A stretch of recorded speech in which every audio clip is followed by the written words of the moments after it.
ठीक है, सोचो आप गर्म इजिप्शियन रेगिस्तान के बीच में खड़े हो।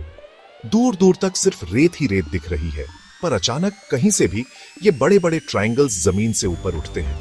हाँ, मैं पिरामिड्स की बात कर रहा हूँ। सबसे फेमस गीजा में है और ये 4500 सालों से ज्यादा समय से लोगों को हैरान कर रहे हैं। पर पुराने इजिप्शियंस ने ये बड़े बड़े पत्थर के पहाड़ क्यों बनाए? क्या ये सिर्फ दिखावा करने के लिए था या कोई गहरा कारण था? खैर, कहानियों के मुताबिक पिरामिड्स फेरोस के लिए मकबरे के तौर पर बनाए गए थे, जो पुराने इजिप्ट के राजा थे। दरअसल इजिप्शियंस मानते थे कि मौत के बाद भी जिंदगी चलती रहती है और उनके राजा एक शाही तरीके से विदा होने के हकदार थे। तो ये पिरामिड सिर्फ कब्रें नहीं थी, ये आफ्टर लाइफ के लिए लॉन्च पैड थे। सबसे फेमस पिरामिड वो गीजा का ग्रेट पिरामिड है। ये फेरोह खुफू के लिए लगभग 2560 बीसीई में बनाया गया था। ये इतना पुराना है कि क्लियोपेट्रा भी इसे प्राचीन कहती। क्या आप यकीन कर सकते हो कि ये 2 मिलियन से ज्यादा लाइमस्टोन के ब्लॉक से बना है? हर एक का वजन एक कार जितना है। बस इमेजिन करो, भरी धूप में पूरे दिन कैरेन स्टैकिंग करना। कोई हैरानी नहीं कि इसे बनाने में करीब 20 साल लगे। पर यहाँ से बात और इंटरेस्टिंग हो जाती है। हिस्टोरियंस पहले सोचते थे कि गुलामों ने पिरामिड्स बनाए, पर नए सबूत कुछ और कहते हैं।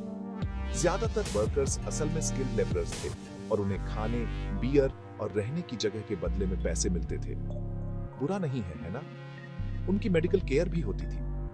बेशक असली रहस्य ये है, उन्होंने बिना मॉडर्न मशीनों के इतनी बड़ी चीज कैसे बनाई? बहुत सारी थ्योरीज हैं, रैम्प्स, पुलीज, यहाँ तक कि एलियंस भी। पर ज्यादातर एक्सपर्ट्स मानते हैं कि ये क्लेवर इंजीनियरिंग और शेयर डिटर्मिनेशन का मिक्स था। कुछ मानते हैं कि उन्होंने सीधे या स्पाइरल रैम्प्स का इस्तेमाल किया था ताकि उन बड़े पत्थरों को ऊपर खींचा जा सके, ईंट ईंट करके, साल दर साल। अब आप सोच रहे होंगे क्या पिरामिड्स सिर्फ इजिप्शियन चीज है? नहीं, आपको पिरामिड्स मैक्सिको, सूडान, चाइना, यहाँ तक कि रोम में भी मिलेंगे। पर इजिप्शियन पिरामिड्स वो ओजीएस हैं। तो अगली बार जब आप पिरामिड्स की तस्वीर देखो, याद रखना, वे सिर्फ पत्थरों के ढेर नहीं, वे पत्थर में गढ़ी कहानियां हैं, सपनों, पसीने और एक इटर्नल आफ्टर लाइफ की उम्मीद से बने। और हजारों सालों के बाद भी वे ऊंचे खड़े हैं, हमें अपने मिस्ट्रियों को सुलझाने की चुनौती दे रहे हैं। अगर आपको समय के इस सफर में मजा आया तो वो लाइक बटन दबाओ और मुझे कमेंट्स में बताओ, मुझे अगली कौन सी एंशिएंट वंडर एक्सप्लोर करनी